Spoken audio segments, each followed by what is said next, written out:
Halo Sobat Manhwa, kali ini kita akan melanjutkan cerita kultivasi lewat cermin part ke-13.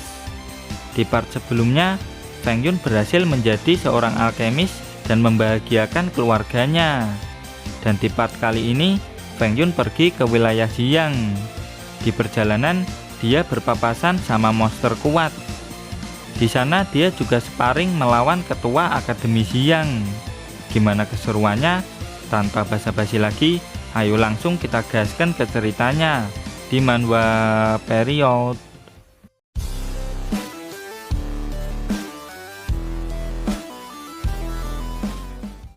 Di dunia cermin, Feng Yun mulai mengeluarkan serangan ulti Crazy Sword. Dia sedang menghadapi proyeksinya Zhanxing di area gurun pasir. Dan dawar! Serangan ulti Crazy Sword berhasil mengalahkan proyeksinya Zhanxing. Feng Yun merasa agak susah ketika melawan Zhanxing di area gurun pasir. Terus Gwyn memberi ucapan selamat ke Feng Yun karena berhasil mendapat teknik Forging King Kong Body. Sekarang tubuh Feng Yun bisa bertambah lebih keras lagi. Kemudian panel berpindah ke rumah baru Feng Yun. Dengan teknik Forging King Kong Body ditambah dengan Tiran Body, seharusnya kekuatan fisik Feng Yun sudah melebihi 100.000 kg. Dia merasa kalau ini adalah waktu yang tepat untuk memecahkan rekor lagi. Tiba-tiba ada yang ngetok pintu. "Siapa? Masuk aja, pintunya nggak dikunci kok," ucap Feng Yun. "Assalamualaikum, aku ganggu nggak?" tanya Xiaolan sambil membuka pintu. Xiaolan pun langsung masuk dan mau meminta sesuatu hal sama Feng Yun. "Tolong ngajari aku cara bertarung," ucap Xiaolan sambil memohon ke Feng Yun. "Hah? Emang buat apa?" tanya Feng Yun. Kemudian Xiaolan menceritakan kalau kemarin dia nggak bisa apa-apa saat Rojali dan gengnya bikin rusuh. Jika Feng Yun nggak datang, hal buruk akan menimpanya. Karena inilah Xiaolan membulatkan tekad untuk belajar bertarung biar bisa jaga diri dan melindungi panti asuhan di saat Feng Yun tidak ada. "Bantu aku Feng Yun, aku nggak mau jadi beban. Aku juga ingin melindungi orang lain sama sepertimu," tegas Xiaolan. Karena melihat tekad Xiaolan yang begitu kuat, Feng Yun pun dengan senang hati akan membantu kultivasi Xiaolan supaya bisa bertambah kuat dengan lebih cepat. Lalu di dunia cermin, Feng Yun tanya ke Gwyn apa ada pil yang cocok untuk Xiaolan. Kalau bisa yang nggak ada efek sampingnya. Soalnya Feng Yun nggak mau Xiaolan merasakan rasa sakit yang sama sepertinya. Dengan judes Gwyn bilang, "Kau kan punya pil Green Pattern spiritual yang kau dapatkan waktu Turnamen of Power. Kasih aja itu." "Oh iya ya, selain membuat tubuh bertambah kuat, buat perempuan ada efek untuk mengencangkan kulit. Kok aku bisa lupa anjir," ucap Feng Yun. "Tunggu dulu, kok Gwyn jawabnya judes gitu ya?" himbuh Feng Yun dalam hati. Di dunia nyata, Feng Yun mulai menjelaskan efek dari pil Green Pattern spiritual pada Xiaolan. "Hari ini ku kasih 1 pil. Habis minum ini langsung bubuk. Besok pagi kau sudah siap berlatih ilmu seni bela diri," terang Feng Yun. "Ayo A," ucap Feng Yun. "A," balas Xiaolan yang dengan polosnya nurut sama Feng Yun. Kemudian Feng Yun memberikan sebuah buku ilmu seni bela diri ke Xiaolan. Dan saat Xiaolan nanti sudah mencapai ranah petarung seni bela diri, maka dirinya bisa masuk ke Akademi Star Sign lewat jalur dalam. Setelah memberi buku itu, Feng Yun juga sekalian pamit. Soalnya dia ada acara di wilayah Xiang. Dirinya dan rombongan Akademi Star Sign akan berangkat besok pagi. Keesokan harinya, rombongan Feng Yun pergi ke wilayah Xiang naik Rubicon. Di dalam mobil Rubicon, ada sopir dan suhu Li Feng di depan. Di tengah ada Zhanxing sama Feng Yun. Dan di belakang ada Zhou Sheng sama Lu Suwan. Zhanxing nggak nyangka kalau di dalam Rubicon ternyata cukup sempit. Lalu Feng Yun keheranan karena Zhou Sheng terus menatapnya dengan tatapan haus darah. Bocil sialan, waktu turnamen of power kau pasti curang. Akan kubongkar trikmu dan setelah itu akan kurebut kembali tahtaku, batin Zhou Sheng dengan penuh emosi. Waduh, dia beneran ngamuk coy. Ayo buruan cepet sampai ke wilayah Xiang, batin Lu Suan yang mulai gak nyaman dengan kondisi mereka sekarang. Tiba-tiba di depan Suhu Li Feng menyadari sesuatu.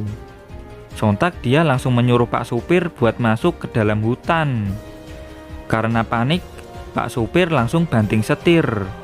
Mereka pun mengubah arah dan masuk ke dalam hutan. Mereka berhenti tepat di bawah pepohonan yang cukup lebat. Di dalam Rubicon, para murid top global udah pada mumet. Kemudian Suhu Li Feng membuka atap mobil. Dirinya ingin memperlihatkan kengerian alam liar kepada keempat murid ini. Sontak mereka berempat langsung dibuat tercengang. Monster besar mirip Kurama tapi berwarna putih berada tepat di atas mereka. Itu adalah binatang buas tingkat Master Spirit. Kemudian Lu Suan menyarankan Suhu Li Feng untuk segera menghubungi pihak pangkalan. Tapi Suhu Li Feng bilang kalau itu tidak perlu. Lalu panel berpindah di dunia cermin. Hei Gwyn, cepat proyeksikan monster itu. Aku mencium bau cuan darinya, teriak Feng Yun dengan girang. Di dunia nyata, Suhu Li Feng menegaskan kalau pihak pangkalan pasti sudah mengetahui perihal monster ini terlebih dahulu. Di dunia cermin, Feng Yun ingin cepat-cepat melawannya. Di dunia nyata, Suhu Li Feng menjelaskan meskipun monster itu menyerang wilayah Starsen, itu bukanlah urusan mereka. Apa? Kok gitu? Tanya para murid dengan serentak. Suhu Li Feng menjawab kalau hanya mereka yang berada di ranah Grandmaster yang bisa melawannya. Di dunia cermin, serigala biru bersayap itu sudah diproyeksikan sama Gwyn. Sekarang lawan dah tuh serigala terbang, ujar Gwyn. Tapi saat mau dilawan sama Feng Yun, serigala ini bertingkah aneh. Dia nggak langsung menyerang Feng Yun kayak proyeksinya yang lain. Ya iyalah, dengan tingkat kultivasimu sekarang, dia hanya melihatmu sebagai... Belum menyelesaikan omongannya, panel berpindah ke dalam mobil Rubicon. Suhu Li Feng bilang, meskipun banyak yang bilang mereka ini kuat, tapi di mata serigala itu, mereka semua ini hanyalah butiran debu. Setelah monster serigala tadi menjauh, rombongan Feng Yun mulai melanjutkan perjalanan mereka kembali. Kondisi di dalam mobil sangat sunyi. Mereka cuma diam-diaman gak ngobrol apa-apa. Singkat cerita, mereka pun sudah sampai di wilayah Xiang. Mereka mulai memasuki pos pemeriksaan. Tak lama kemudian, mereka pun sampai di sebuah hotel tempat di mana mereka akan menginap. Suhu Li Feng menyuruh para muridnya untuk istirahat duluan, sedangkan dirinya akan melihat situasi mengenai monster tingkat Master Spirit tadi. Mereka berencana untuk langsung makan karena perut mereka sudah lapar. Di sisi lain, Feng Yun sebenarnya mengkhawatirkan keluarganya. Tapi sekarang keluarganya sudah berada di wilayah bagian dalam. Jadi insya Allah akan aman. Ayo kita makan kepiting aja, ajak Feng Yun. Gasken bos, ucap Zhanxing sambil mengikuti Feng Yun dari belakang. Anjir, mereka berdua benar-benar lapar ya, batin Zhou Sheng dan Lu Suan dari belakang. Singkat cerita, mereka sudah sampai di sebuah restoran seafood. Terlihat kalau mereka berlima sedang menikmati hidangan kepiting. Lalu terdengar suara tawa yang cukup keras tak jauh dari meja makannya Feng Yun. Mereka adalah para murid Akademi Xiang. Zhanxing mengamati mereka dengan serius. Para murid Akademi Xiang sedang ngomongin Akademi Starsen. Mereka sangat yakin kalau kali ini Akademi Xiang akan membantai Akademi Starsen sama seperti 3 tahun yang lalu. Terus mereka juga mendengar kabar kalau ada petarung seni bela diri yang bisa menggunakan sword intense dan kick intens di saat yang bersamaan. Halah, itu cuman rumor goblok. Apalagi yang menguasainya adalah bocil berusia 15 tahun. Jelas scam anjir. Begitulah ujaran netizen akademisi yang ini. Se-OP apapun bocil itu tidak akan bisa mengalahkan ketua kita yang sekarang. Dan bukankah ketua Akademi Starsen yang dulu itu cuman sampah? Imbuh salah satu netizen di sana. Mendengar itu, Zhou Sheng langsung emosi. Sontak Lu Xuan langsung menenangkan Zhou Sheng. Kenapa si Zhou Sheng itu emosi ya? Baper kah? Batin Feng Yun. Kemudian Lu Xuan mulai menjelaskan kalau ketua Akademi Starsen pernah berkonflik dengan Ling Wanshu, yang merupakan ketua Akademi Xiang. Saat itu ketua Akademi Starsen kalah telak dan digantikan sama Zhou Sheng yang saat itu masih menjadi murid tahun pertama. Dan ketua akademi yang kalah itu adalah saudaranya Zhou Sheng. Sebenarnya Zhou Sheng berniat buat balas dendam, tapi sayang sekali status ketua Akademi Starsen direbut sama Feng Yun. Ya jangan salahkan aku bro, aku cuman ngikutin skrip doang, ucap Feng Yun. Kalau dirimu kalah darinya, tidak akan kumaafkan, tegas Zhou Sheng ke Feng Yun. Halo Sobat Manhwa, ucap ketua rombongan netizen Akademi Xiang. Salam kenal murid-murid Akademi Starsen, ucapnya sambil memegang pundaknya Zhanxing. Memangnya kenapa? Tegas Zhanxing sambil menggebrak meja. Tapi aneh, Zhanxing nggak bisa berdiri hanya karena dipegangi satu tangan sama si ketua kelompok ini. Tio Xuan ini adalah petarung seni bela diri tingkat atas. Apa dia mau menguji kami? Batin Feng Yun. Kau benar-benar penuh semangat, kayak gorila, bisik Tio Xuan pada Zhanxing. Sontak Zhanxing langsung emosi. Dia berniat baku hantam sama Tio Xuan. Melihat Zhanxing yang emosi, Tio Xuan ini malah semakin bersemangat. Dan dewas. Nggak bisa dipercaya, armor yang digunakan sama Zhanxing langsung hancur. Nggak nyangka orang dengan julukan King Kong ternyata selemah ini, ujar Tio Xuan. Daripada King Kong, lebih cocok kalau disebut monyet kecil. Ayo, maju sini kau monyet kecil, tantang Tio Xuan. Nggak pakai lama, Tio Xuan langsung mengeluarkan skill Tiger Roar Fist. Hentikan itu woi, teriak Lu Xuan dan Zhou Sheng serentak.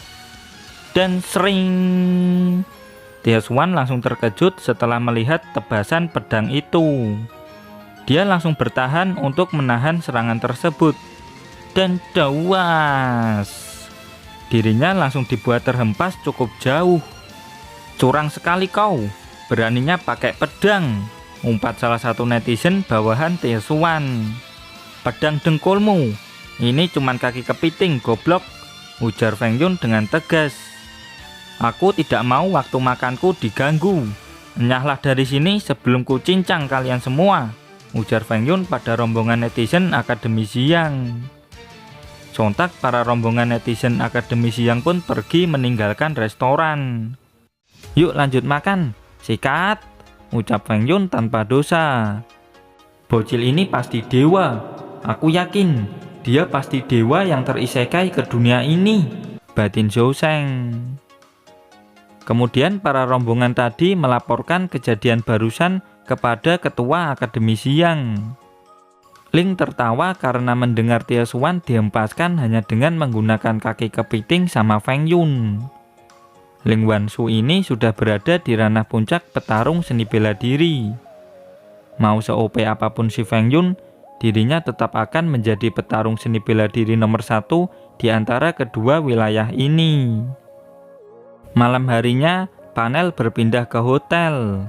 Di kamar, si Yanto menerangkan bahwa monster buas tingkat Master Spirit Serigala Biru Bersayap baru saja melewati wilayah ini. Tujuan dari monster itu masih belum diketahui. Semua warga di wilayah Starsen dijamin aman. Jadi Yanto menyuruh mereka semua buat fokus saja di perayaan Akademi Xiang. Yes, akhirnya dapat proyeksinya orang ini juga, teriak Feng Yun dari dunia cermin. Nama aslinya adalah Yan Chun Kyu, tapi lebih akrab dipanggil Yanto. Dia berada di ranah petarung seni bela diri tingkat ekstrim. Sesuai dengan ranahnya, drop item yang bisa diperoleh bagus-bagus. Dengan proyeksi ini, di masa depan nanti aku pasti bisa membuat senjata dari material monster buas. Keren! Begitulah tanggapan mereka berdua setelah melihat statusnya si Yanto dari dunia cermin. Lalu Yanto menyuruh para murid untuk beristirahat. Dan tak lupa mengingatkan kalau jangan sampai bikin malu nama Akademi Star Shine. Khusus untuk Feng Yun, jika kau kalah, maka kau akan kehilangan kredit skor selama 1 tahun.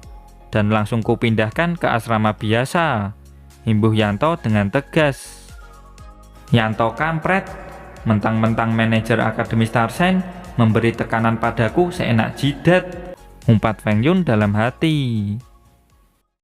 Di dunia cermin, duel melawan proyeksinya Yanto dimulai. Yanto sangat mendominasi Feng Yun di awal-awal pertarungan. Sial, padahal tingkat kultivasinya udah diturunkan di tingkat puncak. Tak kusangka masih sekuat ini. Harusnya kuturunkan sampai di tingkat lanjut aja anjir, batin Feng Yun. Serangan api dari Yanto ternyata mengarah ke sebuah danau. Hal ini membuat Feng Yun cukup heran. Tujuan dari serangan itu adalah menciptakan uap. Selain itu, uapnya juga sangat panas. Dan sering Yanto melakukan tebasan pedang ke arah Feng Yun. Tapi nggak kena. Yanto heran, hilang kemana bocah itu. Tiba-tiba Feng Yun keluar dari balik kabut sambil bersiap mengeluarkan serangan ulti. Dan sering skill Crazy Sword berhasil mengalahkan proyeksinya Yanto. Untung aku punya mode Fadil Bayangan, jadi bisa sembunyi di balik kabut itu, ujar Feng Yun. Selamat, kamu mendapatkan skill Splitting Golden Slash saat First Blood. Apakah mau diekstrak?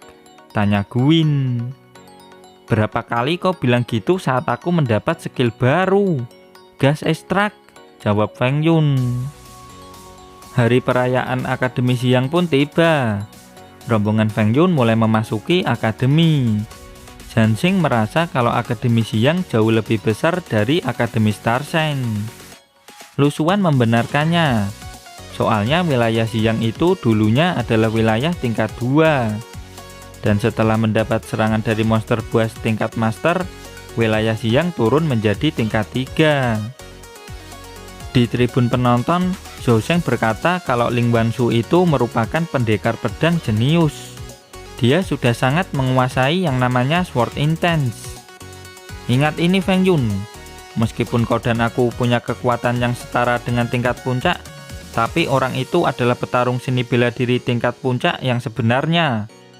Jika kau tidak bertambah kuat sejak terakhir kali kita bertarung, maka 100% kau akan kalah darinya, ucap Zhou Sheng.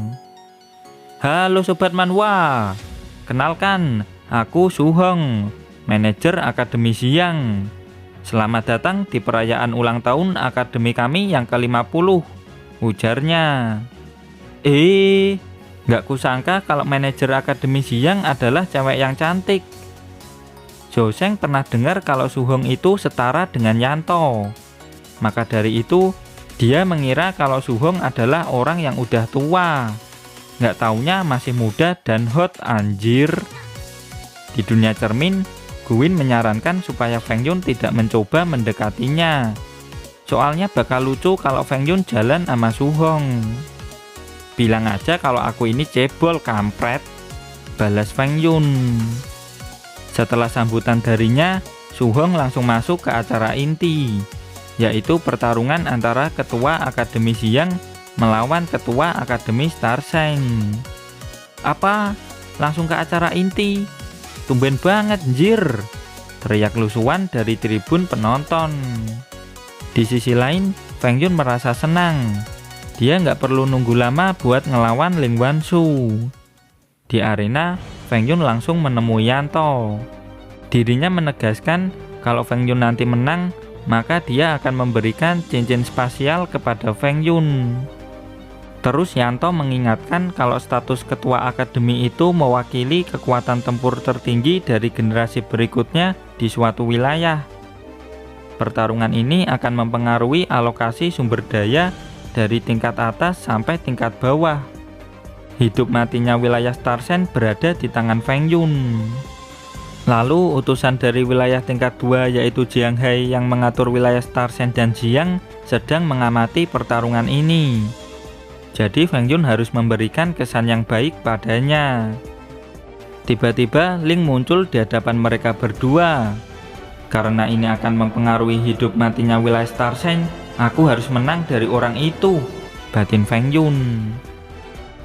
Lalu panel berpindah ke dunia cermin. Feng Yun tanya, apa kekuatan Sword Intense bisa disetting? Guin menjawab kalau itu tidak bisa. Soalnya udah beda program sama kultivasi. Jadi sistem cermin tidak bisa menyetingnya. Dilihat dari penampilannya, Ling ini jauh lebih kuat dari Zhou Sheng. Tiba-tiba Ling menghilang. Lah kok hilang jir? Ucap Feng Yun yang mulai keheranan. Buah! Ujar Ling yang tiba-tiba muncul tepat di depan wajah Feng Yun. Kemudian Ling menawari Feng Yun supaya gabung ke Akademi Jiang dengan iming-iming bisa ketemu sama manajer Su Hong setiap hari. Woi Feng Yun, apa yang kau lakukan? Jika kau pindah akademi, akan kutebas kau dengan dia sekarang juga. Umpat Zhou Sheng dari tribun penonton. Jujur Li, Feng Yun ingin banget mengiyakan tawarannya Ling. Tapi dirinya ini cebol, jadi nggak bisa bersanding dengan manajer Su Hong. Sayang sekali bro. Apa bagusnya Akademi Starsen? Banyak batangnya loh di sana itu, ucap Ling. Abaikan saja tawaranku tadi. Sekarang ayo gelut, ucapnya sambil senyum menyeringai ke arah Feng Yun. Dan sering pertarungan antara kedua akademi pun dimulai. Bentrokan Sword Intense dari mereka berdua sangat kuat. Melihat seorang bocil yang bisa mengimbangi Ling Wanshu membuat manajer Su Hong cukup tertarik sama Feng Yun. Teknik pedang milik Ling membuat Feng Yun merasa kagum. Tekniknya benar-benar berbeda jauh dari Zhou Sheng. Ling terlihat sangat santai saat melawan Feng Yun. Seolah-olah setiap gerakannya itu terlihat lebih nyaman. Dia mampu mengintegrasikan Sword Intense ke udara untuk menyerang lawan. Benar-benar gaya bertarung yang hebat. Gila, penguasaan Sword Intense-nya benar-benar jauh di atasku dan Zhou Sheng, batin Feng Yun. Ling bertarung seolah-olah seperti punya banyak tangan. Sambil berpikir, Feng Yun merasa takjub dengan si jenius yang bernama Ling ini. Tapi Feng Yun mempunyai kekuatan sistem cermin. Kalau serius, dirinya tidak akan kalah. Kemudian Feng Yun langsung melompat mundur ke belakang. Dia mau mengambil jarak, kemudian langsung menerjang Ling dengan kekuatan penuh. Feng Yun mulai mengumpulkan tenaga di kedua kakinya. Dan whoosh! Dia langsung menerjang ke arah Ling dengan kekuatan penuh seperti apa yang telah dia rencanakan. Melihat Feng Yun yang begitu serius, Ling memutuskan untuk menyerah. Nani, ucap Feng Yun yang tiba-tiba oleng karena terkejut. Ling menenangkan Feng Yun. Khusus kali ini, dia mengaku kalah. Hal ini malah membuat Feng Yun tambah kebingungan. Tubuhmu itu kuat. Untuk mencari tahu siapa pemenangnya, salah satu dari kita pasti bisa mati.